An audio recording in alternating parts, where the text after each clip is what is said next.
spectacular Gold Coast of Australia. It's home to many things, to surfing, to beach life, recreation, retirement. It's home to Alan Jones, Australia's most recent Formula One world champion. And it's home also to its greatest, a three-times world champion who in 1966 did something which probably will never be repeated in the sport. To win the world championship at the wheel of a car designed and built by himself and carrying his own name, the great name of Brabham.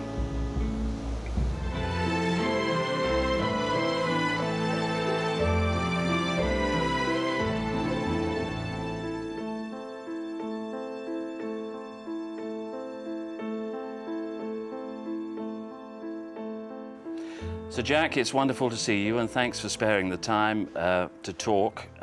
First things first, all your many friends and fans back in the UK will be keen to know how you're doing. You've had a few health issues and so on, but you're looking great, and I think the news in the last couple of weeks, you've just been voted, was it a national treasure of Australia? Or? National treasure, yeah.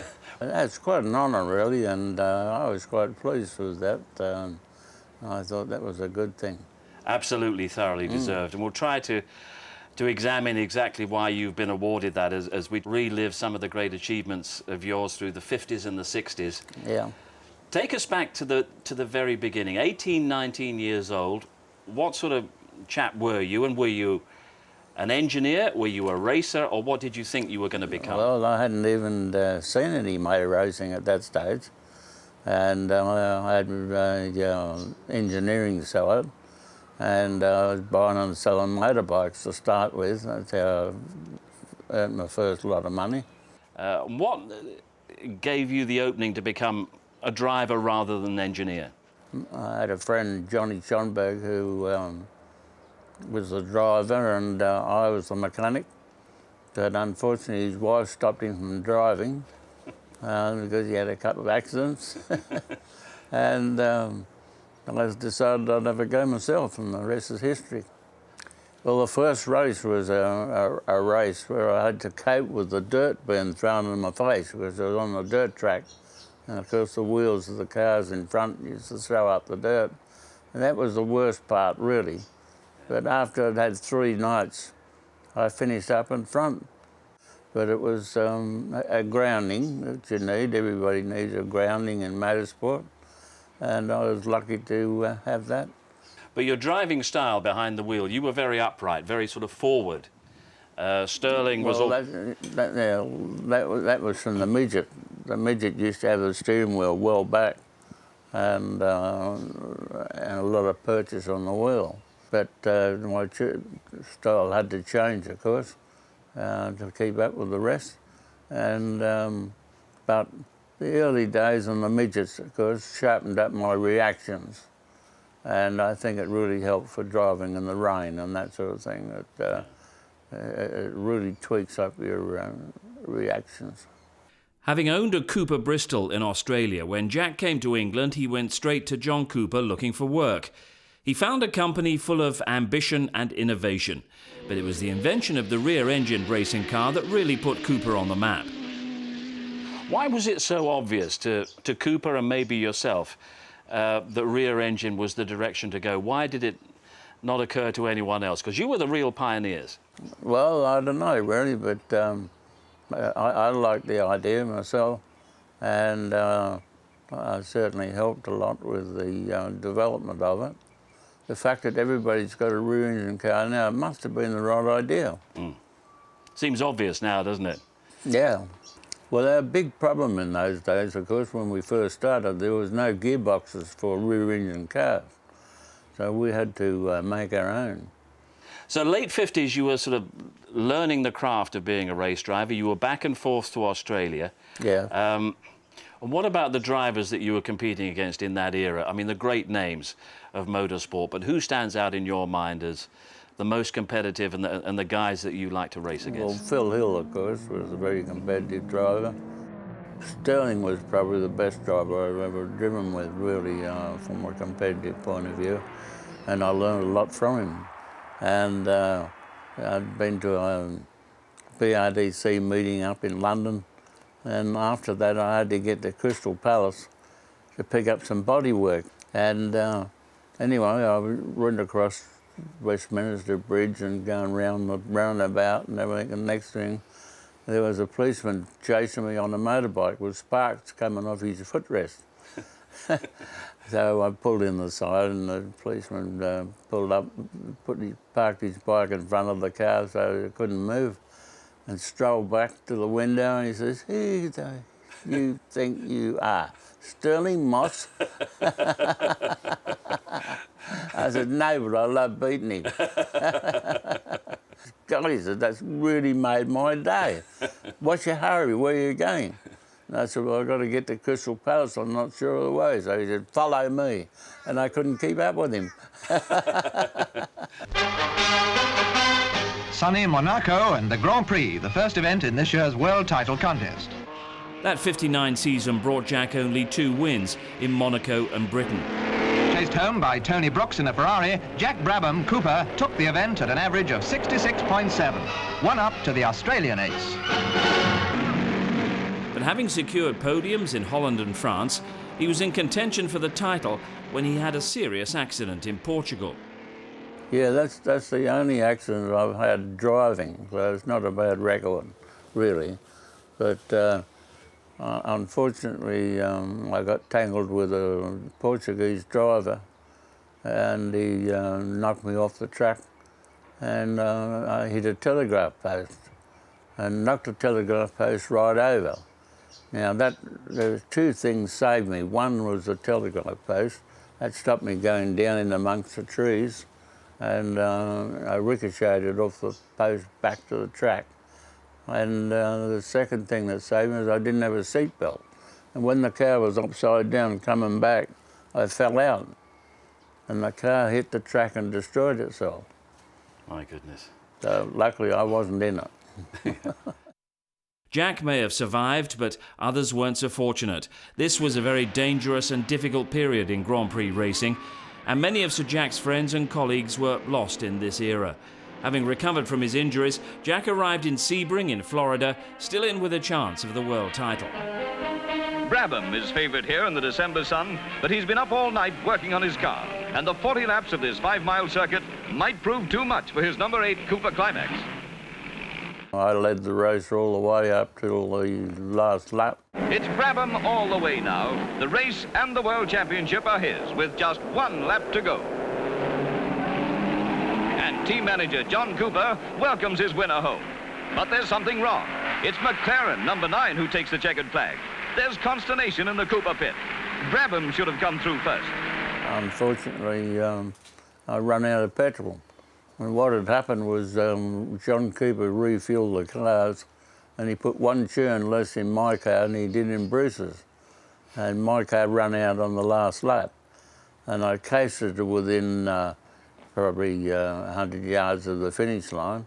So I jumped out and pushed the car the rest of the way. And the mechanics and everybody kept people away, so I had to do it myself. And eventually got the car over the line and with enough points to win the championship. And Jack Brabham pushes his way to the Motor Racing Championship of the world. But did you think that the championship was lost at that moment? Did you have any idea what was happening? No, not till I finished the race, because I didn't know what happened with the rest of the people. But I finished with enough points to win the championship, which was great. Running out of fuel seems to be part of my career.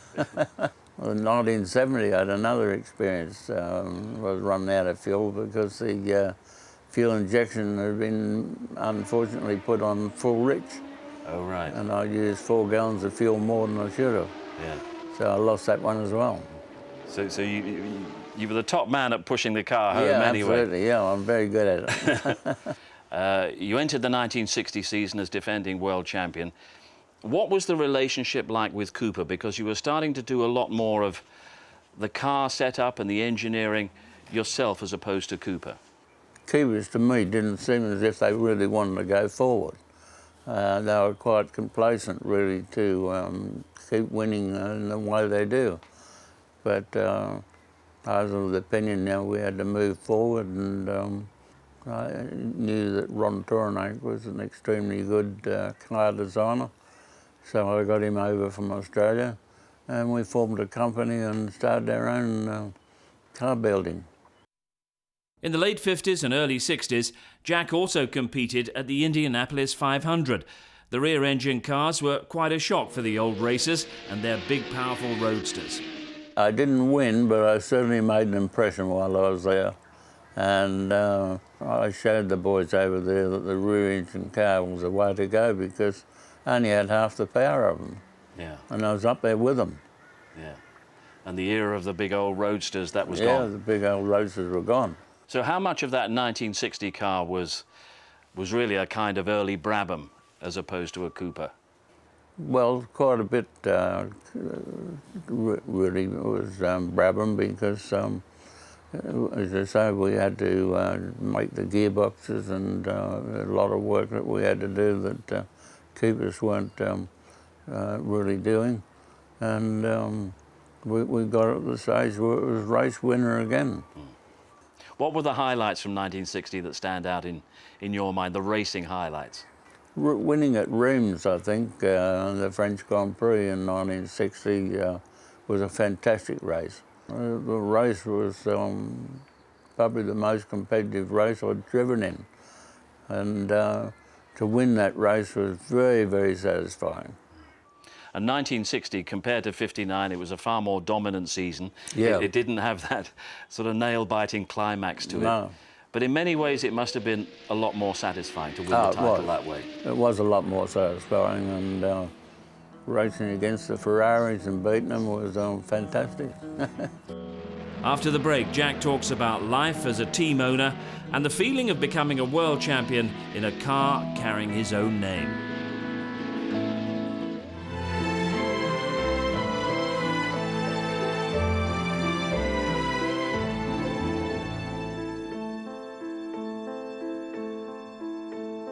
In 1961, Sir Jack Brabham left the Cooper Car Company to set up his own team in partnership with his friend and colleague Ron Tourenac.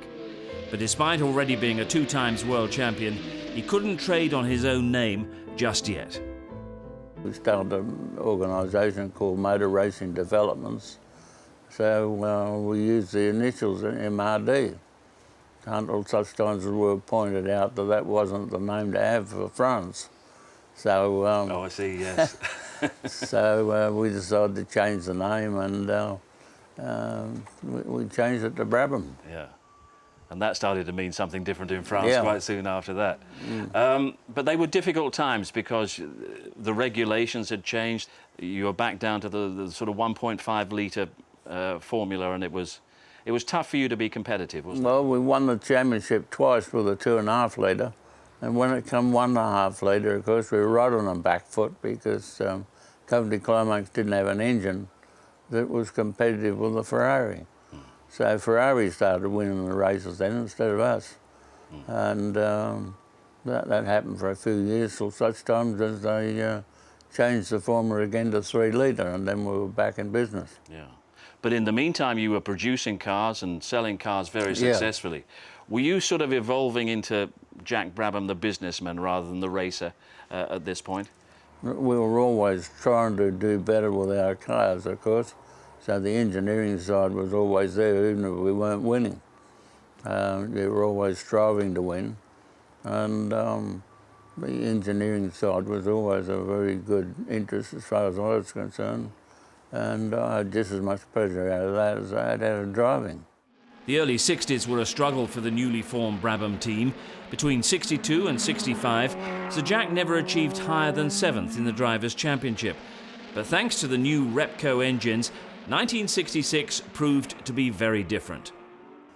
What was the moment of sort of inspiration that took you to Repco for your engines? I had the idea, and I was going to do it anyway with aluminium block and build an engine around it.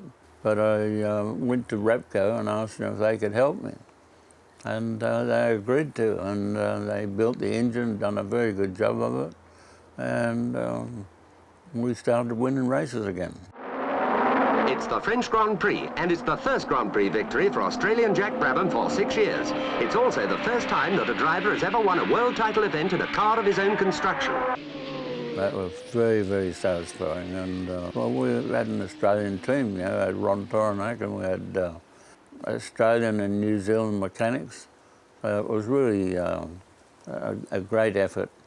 And to win for Australia, if you like, was a great honour. And then the wins just started repeating themselves, Yeah. and you were on a sort of roll. You beat John Surtees in the German Grand Prix, and that was all Yeah, satisfying. that was an exciting race, and it was in the wet as well. The German Grand Prix, 14 miles of ups and downs over the grueling Nürburgring. To win a Grand Prix on the Nürburgring in the wet was quite an achievement. In frightful weather conditions, Brabham wins his 4th title race in a row at an average of over 86. So Brabham wins the World Championship. A Brabham car, Jack Brabham behind the wheel. The first, you have to feel, probably only time that that's going to happen. A driver wins a World Championship in a car bearing his name. What was the feeling at the end of that 1966 campaign? Great satisfaction. It was definitely the pinnacle of my career, really. And the honours started coming. I think there was an OBE at the end of that season. Yeah, actually, I had to be in the palace and drive through the palace gates at 2 minutes to 11. Not 3 minutes, 2 minutes to 11. And when I came back, I couldn't start the car. The starter motor had jammed. And I was there in top hat and tails and all the rest of it, and I finished up underneath the bonnet working on the car. Managed with his last car out. I had a big policeman standing there saying, "Are you going to be very long?" 1967, of course, it was another World Championship for Brabham, and Denny Hulme takes the title this time. Yeah. From a mechanic's point of view, from an engineer's point of view, from a team owner's point of view, that must have been as satisfying as what had happened in Absolutely. 66. Yeah. The team won, that's the thing. Yeah. And so the team won 2 years in a row. Yeah. What was Denny Hulme like as a Well, team he was member? a good driver and a good teammate, really. I should have won that year, really. But the mechanics put a cast-iron cam follower in my engine by mistake, and it broke in the American Grand Prix, and I didn't get any points. Right. So I lost it, really, to mechanical problems. Yeah. But Brabham still ruled the world. And Yeah, well, the Brabham still won anyway. Yeah, and at this point, I mean, you had come through the most dangerous era that the sport had ever seen. As you said, you'd only ever had one serious crash. You were starting to think, I'm sure, at this point about retirement? Well, I was getting pressure to retirement, from my wife and family, and I actually decided I was going to retire. In 1970, we started off by winning the South African Grand Prix, and looked like being a fantastic year. And unfortunately, I had a couple of things go wrong during the year. I had a bit of an incident myself in the Monaco Grand Prix, and I mean, you say a bit of an incident, but I mean, I'm sure it's something that sort of stuck in your mind for quite a few years. You were under pressure from Jochen Rindt, I well, think. actually what happened was that I just couldn't quite get stopped for the last corner and just nudged the fence. But a flag marshal jumped over the fence to push the car back. And when he pushed it, he lost his balance and fell across the nose of the car with his hands over either side. And I was, what do you do? I couldn't very well drive over. I'd have killed him if I'd started off again. And this was the last corner? And that in the last corner, yeah. Of course, while he was getting himself off, Rindt went by. So that was another race down. But at this point, I mean, the next generation was starting to come through. Jochen Rindt was a driver that you tried to sign a couple of times, and you followed his career quite closely, didn't you? Yeah, well, I had him drive for me one year as well. Yeah. I thought a lot of Rindt. He was an excellent driver, really, and a good driver that you could drive wheel to wheel with without any trouble. So Jack did finally call it a day at the end of the 1970 season, at the ripe old age of 44, but not without one last parting shot for certain members of the press. That was the Dutch Grand Prix. We went up the road and found a false beard, long beard that I was able to put on, and I used the jack handle for a stick, and the reason I did that was because the press had been saying the old man of racing, and I didn't think that was, that was right. So I decided I'd have a shot at him with the beard. But you did call it a day, and you came back here to Australia. And what sort of impression have you formed of what's happened to Formula One since your era, the great sort of commercial monster that it's become? Well, the engineering side of the cars, of course, has accelerated, and cars are just so much safer and stronger than what we used to use. And it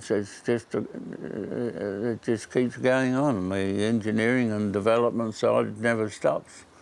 And I'm just as interested in that side as I am in the drivers. And in terms of Formula One now, you'd have been following the career of Mark Webber very closely, and he's got so close, but not quite close enough. Yeah, very close, actually. I thought he was going to win it, really. But unfortunately, he lost it in Korea in the wet, and cost him the championship. It would have been great to have had a third world champion for Australia at that time. But unfortunately, he's now got the battle of one or two good drivers coming along, and I think he's going to find it pretty hard. Just one or two. And talking of good drivers, the Brabham dynasty continues. First of all, your three sons have all made an impression in motorsport at the highest level. That must give you great pride, I'm sure. Oh, yeah. And to have three sons come along and all do as well in motor racing at the time, it was very satisfying. Jeffrey won a lot of races and won the IMSA Championship 4 times and in America, and raced at Indy, I think something like 10 times. And David, of course, has finished up winning Le Mans 24-hour race. Yeah. And won a lot of races, actually, and won a lot of championships. So very satisfying to see those boys doing so well. And then the next generation as well, with young Matthew out there racing, your grandson. Yeah, now we've got a third generation just to make sure that the Brabham name doesn't disappear. In so many ways, you changed the sport forever, and the name of Brabham will be part of Formula One and Grand Prix motor racing history forever. It's been a privilege to meet you, sir, and relive some of the great memories. And thank you very much for your time. Okay, thank you, Steve.